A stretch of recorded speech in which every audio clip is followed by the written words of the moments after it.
नमस्कार, बहुत बहुत अभिनंदन। दर्शकों, आज का विषय है कि द्वादश भाव में 12वें भाव में शुक्र का क्या फल होता है। जैसे कि आप जानते हैं कि जो द्वादश भाव होता है वो व्यय का भाव होता है, एक्सपेंसेस का भाव होता है। इसके साथ ही विदेश का भी भाव 12वां भाव होता है। साथ ही हॉस्पिटलाइजेशन को भी हम 12वें भाव से देखते हैं। विशेष रूप से व्यय का भाव 12वां भाव होता है। विभिन्न प्रकार के जो व्यय हैं उनको हम 12वें भाव से देखते हैं। जैसे किसी यात्रा पर कोई व्यय होना, हॉस्पिटलाइजेशन पर कोई व्यय हो जाए, बीमारी पर कोई व्यय हो, इन सभी को हम 12वें भाव से देखते हैं। इसके अतिरिक्त 12वां भाव जो है वो शय्या सुख का भी भाव है। जो भी विभिन्न प्रकार के भोग हैं उनका भी भाव 12वां भाव है। मोक्ष को भी हम 12वें भाव से देखते हैं। अब शुक्र यदि 12वें भाव में बैठ जाए तो शुक्र चूंकि एक लग्जरी का ग्रह है, विभिन्न प्रकार के ऐश्वर्य की जो वस्तुएं होती हैं उनका ग्रह शुक्र है। और शुक्र से ही हम ये देखते हैं कि किसी व्यक्ति के पास कितने भौतिक सुख होंगे। जो भौतिक सुख हैं वो उस व्यक्ति को मिलेंगे या नहीं, ये हम शुक्र की स्थिति के अनुसार देखते हैं। 12वां भाव भी चूंकि भोगों का भाव है, विभिन्न प्रकार के जो भोग हैं, विलास हैं, उनका भाव 12वां भाव है। तो 12वें भाव में जब शुक्र बैठा होता है तो वो वहाँ पर अपने को कंफर्टेबल स्थिति में पाता है। तो वैसे तो यदि अन्य कोई ग्रह हों और 12वें भाव में बैठे हों तो वहाँ पर वो अशुभ फल देते हैं। लेकिन यदि शुक्र 12वें भाव में बैठ जाता है तो वो उसकी कंफर्टेबल स्थिति होती है और वहाँ पर वो शुभ फल देता है।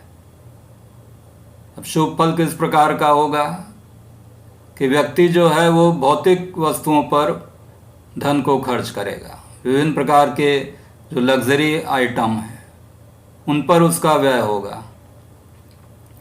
हम जब व्यय होगा तो वो वस्तुएं उसको प्राप्त होंगी।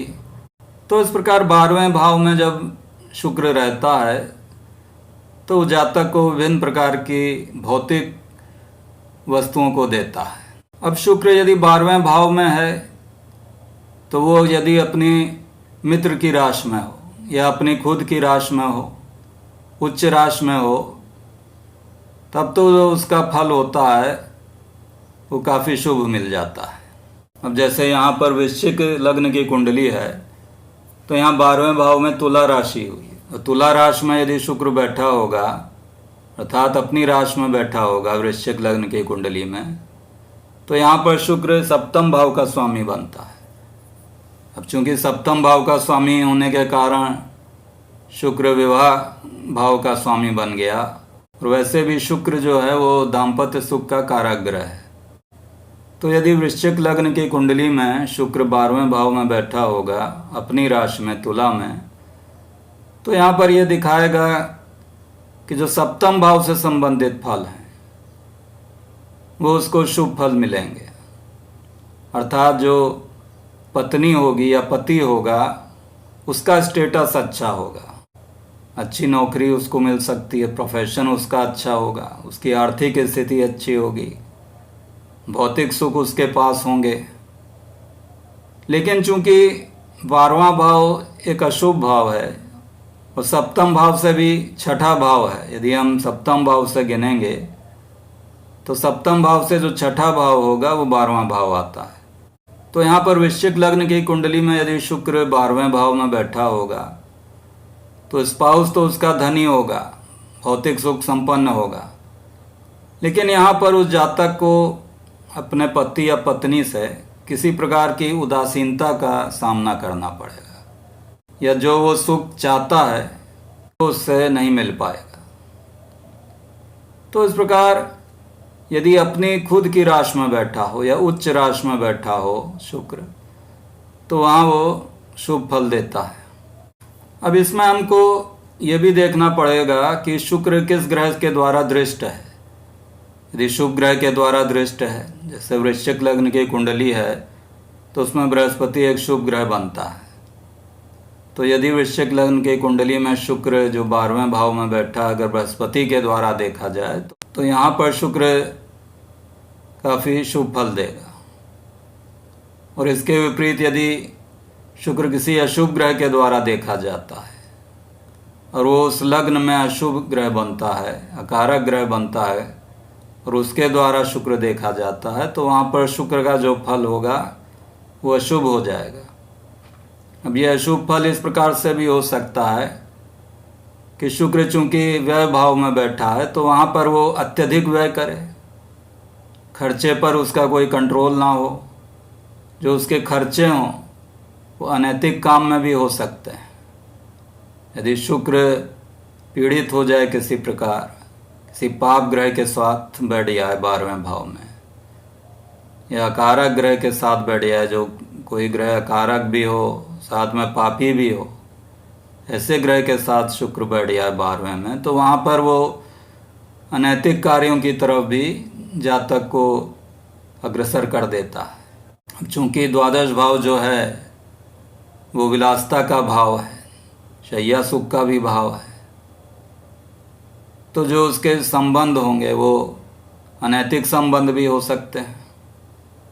यदि शुक्र किसी प्रकार पापी ग्रह के साथ बैठा हो या पापी ग्रह के द्वारा पीड़ित हो, तो इस प्रकार यदि शुक्र शुभ ग्रहों के द्वारा दृष्ट है 12वें भाव में, तब तो वो विभिन्न प्रकार के सुख देता है। जो व्यक्ति होगा भौतिक सुखों को प्राप्त करेगा, अच्छे प्रोफेशन का होगा, करियर उसका अच्छा होगा। लेकिन वहीं यदि शुक्र पीड़ित हो जाए, पापी ग्रहों के साथ बैठा हो या देखा जाता हो, तो वहाँ पर शुक्र 12वें भाव में अशुभ फल भी दे सकता है। अब चूँकि 12वां भाव विदेश का है, तो यदि शुक्र शुभ ग्रह के द्वारा देखा जा रहा है तो विदेश में सफलता दे सकता है। विदेश में उसको भौतिक सुखों की प्राप्ति होगी, वहाँ उसका करियर बनेगा, विदेश यात्रा कर सकता है, क्योंकि टूरिस्ट के रूप में वो वहाँ पर जाए, किसी फॉरेन में घूमने घामने के लिए फॉरेन जाए, तो इस प्रकार का भी योग बनता है यदि 12वें भाव में शुक्र हो। कहने का तात्पर्य यह है कि विभिन्न प्रकार के जो भौतिक सुख हैं, जो लग्जरी है, जो लग्जूरियस आइटम्स हैं, उनको शुक्र 12वें भाव में देता है और उसके खर्चे भी जातक के इन्हीं वस्तुओं पर होते हैं। लेकिन इसके विपरीत यदि शुक्र पीड़ित हो जाए, शुभ ग्रहों के द्वारा देखा जाए, पापी ग्रहों के द्वारा देखा जाए, तो वहाँ पर उसके जो खर्चे होते हैं, जो व्यय होता है, वो गलत कामों में हो सकता है, या ऐसा भी हो सकता है कि हॉस्पिटलाइजेशन के ऊपर व्यय हो जाए, या किसी कोर्ट कचहरी के ऊपर भी उसका व्यय हो सकता है। तो ये सब निर्भर करता है कि शुक्र किस राशि में बैठा है, किन ग्रहों के द्वारा देखा जा रहा है। और यदि पीड़ित हो तो विवाह में भी बाधा आ सकती है उस जातक के, क्योंकि शुक्र विवाह का कारक है, तो विवाह में डिले हो सकता है, विवाह देरी से हो सकता है, उसमें किसी प्रकार की बाधाएं आ सकती हैं। तो इस प्रकार दर्शकों, आपने जाना कि शुक्र 12वें भाव में किस प्रकार के फल दे सकता है और किन स्थितियों में वो शुभ और अशुभ फल देता है। तो आशा है कि आपको ये वीडियो पसंद आया होगा। यदि पसंद आया तो कृपया लाइक करें, सब्सक्राइब करें। धन्यवाद।